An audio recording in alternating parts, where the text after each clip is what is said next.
The year was 1845, and the world was abuzz with news of the latest maritime endeavor. Captain John Franklin, an esteemed British explorer, had set out on a perilous journey to find the fabled Northwest Passage, a water route connecting the Atlantic and Pacific Oceans that would revolutionize global trade. But little did anyone know, another captain, John Zogg, was also preparing for a similar expedition, albeit with less fanfare. Born in Switzerland, Captain Zogg had spent years studying navigation and cartography, and he was determined to be the first to chart this elusive route.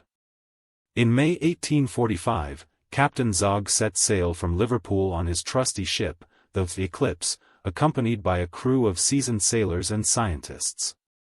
The journey began optimistically, with favorable winds and clear skies. However, as they ventured further north, harsh weather conditions and treacherous icebergs began to take their toll. Despite these challenges, Captain Zogg remained resolute in his pursuit of the passage.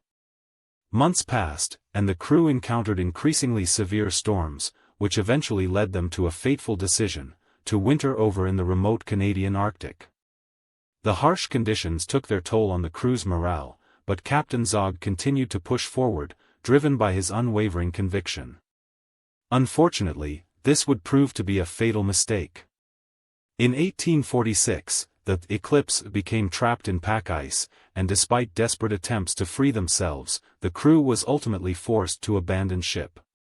The last transmission from Captain Zogg's expedition was a cryptic message indicating they had reached the northernmost point of Ellesmere Island.